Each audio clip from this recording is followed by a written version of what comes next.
Amanda here from createyourfuture.co. So today I have an exciting video about thought transmission, as well as, a few other things like, should I focus a lot on my intentions, like what I want or not? And I'm going to explain all of that to you guys and more. Just before I do, guys, we are giving away a free course, How to Find Your Blocks to Manifest Anything Fast. It's going to help you to be able to build your mental diet. A lot of people have done the course and they're getting great success from it. And they're also seeing where, things quite aren't adding up, so the course is definitely for you if you're basically saying, look, you know what, I'm like doing my intentions, I'm focusing on what I want, but I'm still not getting it because, for instance, something like questioning is still actually going to block you.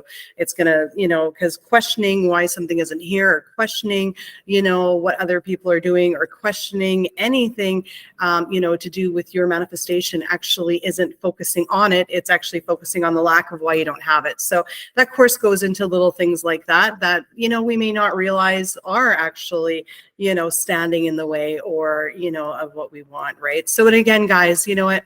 I say blocks, limiting beliefs, same thing, resistance, same thing. It's all the same. It's basically, any thought that is, contrary to what you want or not, focus on what you want, right? So so that's definitely, and before we dive into it, guys, I do have a get rid of the third party affirmation track and of course, create the relationship you love. It's about recreating, your specific person or any relationship that you have into a relationship that you love. I use that course the course is made because that's how I do it. And I've actually recreated, many relationships in my life that weren't all that great, for many years. And, that course is the techniques and what I did to turn around relationships. So, so definitely check out the link in the description below. So what I'm going to talk about is, first of all, thought transmission. Okay, so this comes from Neville's book, Prayer, the Art of Believing, chapter 5 on thought transmission. And he goes in to say that basically your thoughts basically go out to everybody. They constantly are transmitting out. The way I like to look at it is you're a broadcasting tower and your thoughts are constantly broadcasting out. And, they never come in. Nobody can manifest in your reality. Only you can manifest in your quantum bubble. Okay. So you could never come to me and say, Amanda, manifest for me, because I can manifest for you in my reality, but you still need to manifest in your reality for that to happen.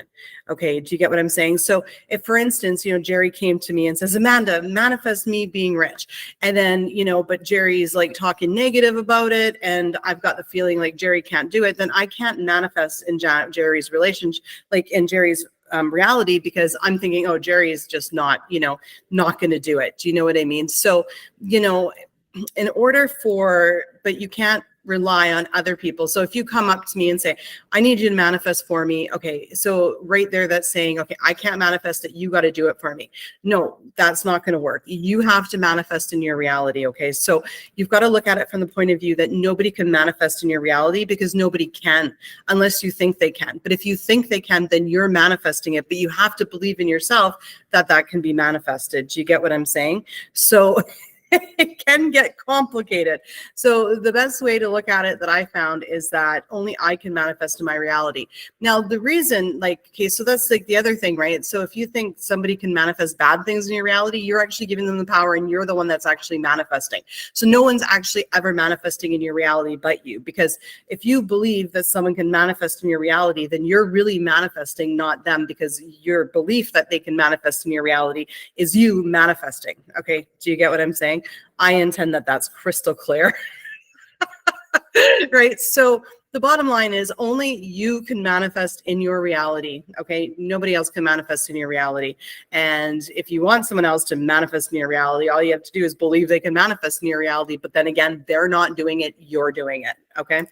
So with that being said, I think a lot of questions come where people say, well, do I have to focus on what I actually manifest a lot? Or, until I focus it, just think of it once and let it go.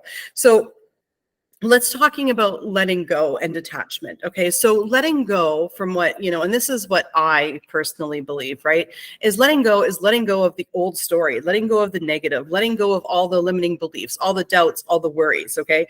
And detaching is basically, is coming at it from a confident perspective, right? So if I'm like needy and desperate and I absolutely need it, okay, so I'm going to start changing that story about my self-concept so that I'm confident, because that's going to detach me from it. It's not, so I think of attachment as something like, basically saying, okay, I need this to feel better. Okay. So I need the relationship with Jerry to feel good about myself. Okay. So now I'm attached to that relationship because it's giving me something, me feeling better about myself. Okay. So how we detach is we basically say, look at, you know what?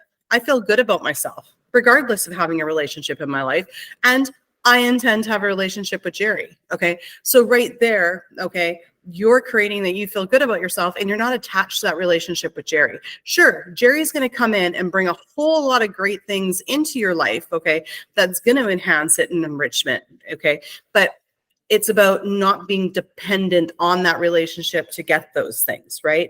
What's that? I don't know who sings it, but she's like, I can buy myself flowers, write my name in the sand, talk to myself for hours, right? So, it's about, having confidence in yourself and, feeling okay in your own skin, right?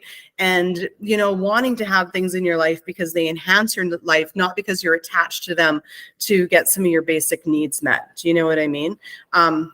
Yeah. So why sometimes do we have a thought and it's just quick, right? And all of a sudden it manifests in our reality. That's because we had zero resistance to it. We probably didn't give it a second thought, and it was something that we believed. It was in line with our beliefs, our subconscious beliefs, and all of that. Okay, so that's why some things just show up like that. But there is also a saying that says, basically, energy flows where your attention goes. Okay. So when you have something that you're working on that you do have resistance, okay, you do want to put your thought and your focus to it, because the more energy you flow to it, okay, you're going to build it, right? Especially when you have something with resistance. But the main thing when you have things with resistance, limiting beliefs, blocks, or, poor assumptions about the situation, is you need to root those out, identify them, and change them. And, one of the great things actually that I do is I will write out a list of all of my, limiting beliefs, all of my negative story, all of my really bad assumptions, and I will actually cross them out one by one and change them into positive intentions. And you can actually do that with this book, or you could just do it with a piece of paper. We do have these books. They are available. We use Lulu now instead of Amazon.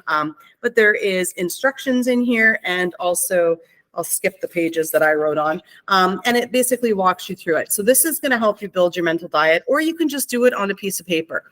Once you've dumped out the old story, right, on paper, I like to do it on paper. I find if I do it in my head, like things just rattle around. So once I dump out all my old story on paper and I change it into positive intentions, I take those brand new intentions, add a few to them, and I read that. I read it for days, a couple times a day, because I'm trying to get that installed in my subconscious mind. Okay. And, and this is basically a good way to sort of get you jump started on a mental diet, because a mental diet is everything. Okay. Absolutely everything. Okay. It's really important that we stay on our thoughts throughout the day. See, we can't live in duality. We can't live in, this isn't working world, or he doesn't want to be with me world, and then, intend that he wants to be in a relationship with us. That's duality. We can't live in both of those worlds. We have to pick one or the other, and all of our thoughts have to be in line with that, or else we're going to get hot and cold behavior. We're going to get long periods with things not showing up. Okay. So everything manifests instantly. Okay. Your thoughts travel faster than the speed of light. So everything is possible to manifest instantly. What slows it down? Us. We slow our own manifestation down, whether it be with contrary thoughts, limiting beliefs, resistance, blocks, whatever you want to call them, having a negative story, the wrong assumptions, right? We want to get all of our sum total of our thoughts and our beliefs in line with what we actually want, right? And when we do that, things will start coming really quickly. So this mental diet journal is available, link in the description below. It'll help you. I like paper and pen. It can help you to basically help build your new story and, a really good mental diet. Because once you read those new intentions, even if you do it on your own paper a few times a day, you'll find after 2 or 3 days, they just become natural and you're going to start naturally thinking them, right? And that's the process here. How you rewire your subconscious mind is through repetition. Okay. Repetition, right? So do I believe in the, oh, just think about your desire and drop it? No, I don't actually, because I mean, how many thoughts do you have in a day? 60,000. Okay. So then I think about something that I've got resistance to once and then I just drop it. But then throughout the day, I'm like wondering about texting Jerry, and then I'm worried he's going to reject me. Well, boom, right there. I've got to put more energy towards what I want, right? And it helps if you add what you're going to see, hear, and feel. Okay. So when you do what you can see, hear, and feel, because when you focus on what you're going to see, hear, and feel, you start to really build that mental image in your mind. And when you build that mental image in your mind, in your subconscious mind, then it's going to project out, right? Basically, how I like to look at everything, okay? Because remember, in your quantum bubble, you're the only one that can create, okay? And another way, not only that, you are this like broadcasting tower, is that I like to look at it like it's a play, okay? Basically, I'm the director and the writer, and everything in my 3D reality is a play for me that I'm, writing, producing, and directing. And everyone's playing the part that I've given them through my assumptions and my beliefs, right? So the more that we can sit back and focus on how we want our day to be, how we want people around to act, the better, because that solidifies it more and it crystallizes it, okay? I remember one day, Andrew forgot his charger, and it was in the beach house. We had to share a charger. And so the deal was, because he had to go to work during the day, that he would charge his phone at night and I would charge my phone during the day because we're sharing this one charger. I know, this day and age, why do we only have two chargers, right? But at the time we did. So I would always intend that in the morning when he unplugged his phone, that he would plug mine in. And I intended it, and he did it once, and then I didn't think about it, and he didn't do it. And then I intended it again, and then he did it for a couple days, and then I didn't intend again, and then he stopped. And I was like, when he stopped again, I was like, no, he consistently plugs in my phone every single morning. And then he started doing it consistently. So, it's about taking a look at our feedback instead of being frustrated going, why isn't this working? So sometimes it takes more than one intention. So like in that story, I was like, why intend he plugs my phone in every morning? And when I kind of like dropped it and didn't think about it, he sort of stopped doing it. And then I was like, oh, okay, well, I intend he consistently does it every single morning. And the word consistently was the key of what I needed for it to be, done without me thinking about it. So, when you intend something and it happens or it doesn't happen, like re-go through what your thoughts are, because your thoughts and your assumptions are giving the world around you their commands, right? So if something isn't happening in your 3D, we need to look within ourselves and say, okay, what thoughts are we having? Like, what intentions are we putting out there? What assumptions are we, attaching to the person, the situation, right?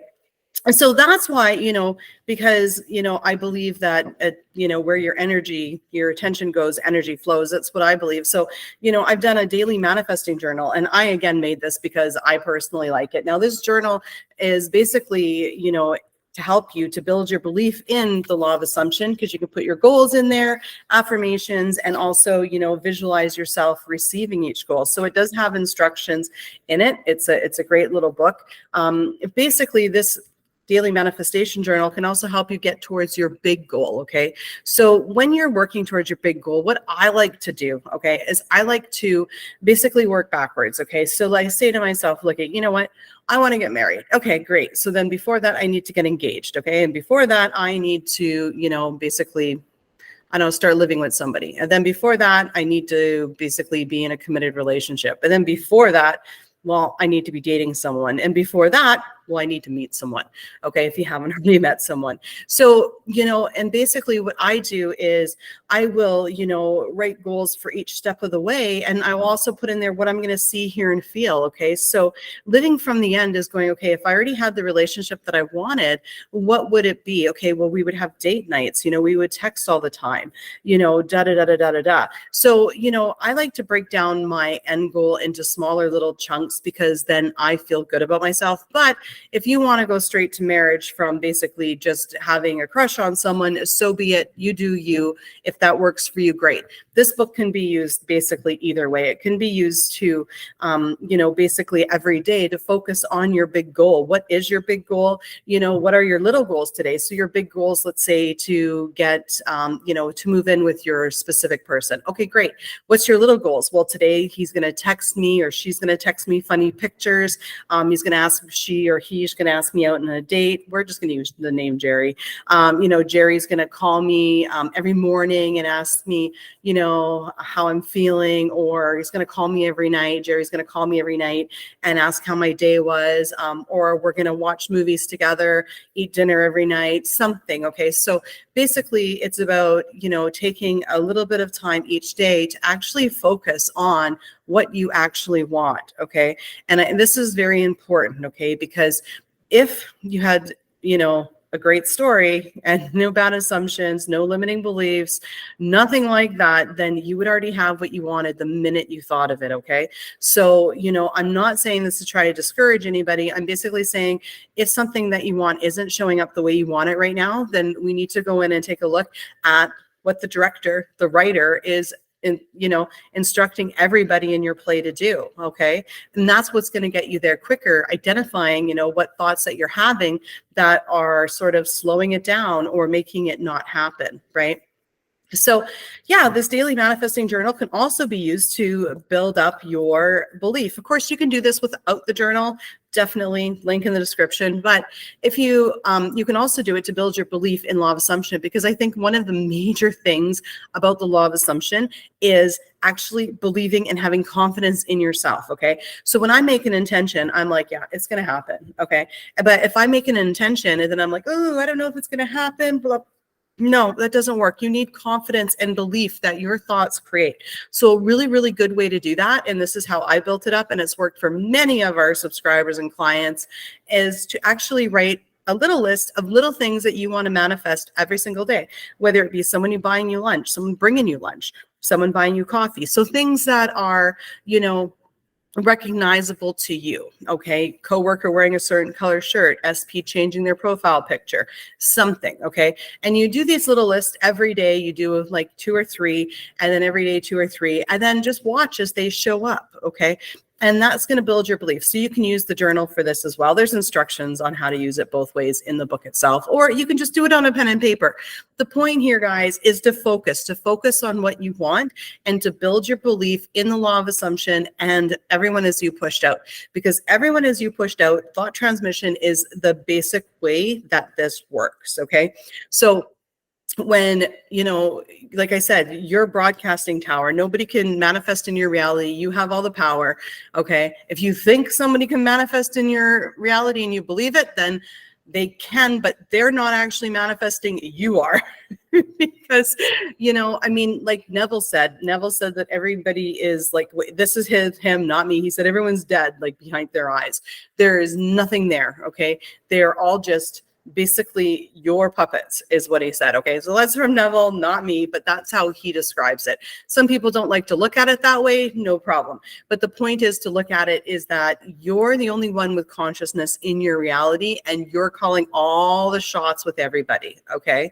And take that responsibility. In neurolinguistic programming, NLP, we have a saying, it's called, who's driving your bus? Okay. So for instance, if I was to say, well, you know what, other people, so-and-so, Jerry's manifesting in my reality. Well, that's me not driving my bus. That's me telling Jerry to drive my bus, which Jerry's only going to do what I assume he's going to do. Do you get what I'm saying? So you got to start driving your bus, start taking responsibility for what's showing up if you haven't already, because that's the most empowering thing to do, is to go, like, when I mess something up in my life, okay, and something goes the way I don't like it, I think to myself, I'm like, oh, I need to fix this. But then I'm like, wait a minute, I created it. I can fix it. It's the most empowering thing. When somebody does something that makes me not so happy, it hurts. But then I'm like, wait a minute, I created this, so I can change it, rather than sitting in the hurt and going, this sucks. I got no control over it. No, I've got tons of control over it. I can absolutely change it. So, be more of an observer in your reality rather than a participant, because you really are just an observer with a magic wand, like the director. The director of the play isn't on stage, reacting and crying with the main actors and the lead, you know, the leading role. No, they're sitting back watching it, directing it. Okay. You know, oh, more crying, less crying, or whatever the case is, you know what I mean? Or, you know, bolder, whatever. Like that's, you are the observer, like the director of your play, right? So, you know, avoid getting wrapped up in it. But if you do get wrapped up in your reality emotionally, it's okay. You're allowed to react. It's fine. There's nothing wrong with that. Just know that after you react, though, you do need to clean it up a little bit. You need to revise the whole situation that you reacted over. We can't react over Jerry not respecting us and then say, well, I intend Jerry respects us. We need to change that whole entire situation that made us think Jerry doesn't respect me. Okay. So let's say Jerry's late picking me up. I can say, oh, that's it. Jerry doesn't respect my time and react. But then I say, well, I intend Jerry respects my time. But I still need to go back and go, okay, you know what? Maybe Jerry was just late because there was traffic and he really did leave on time and he really does respect my time. Boom, right there. The assumptions changed. Now your intention, I intend for Jerry to respect my time, is actually going to work really, really well. So remember, you do need to, you know, revise any of those situations that do come up that we do create the mess and the negative story and the bad assumptions over, right? So yeah, you know what? I intend this video has helped all of you guys. And thanks for listening and thanks for being here. And I intend that each and every single one of you guys absolutely, you know, create something wonderful in your life today and has a huge breakthrough, because each and every one of you guys deserve it. You're all incredibly powerful. And I believe in each and every one of you guys. So thank you for liking, commenting, sharing, and subscribing. And we'll see you in the next video. Bye-bye.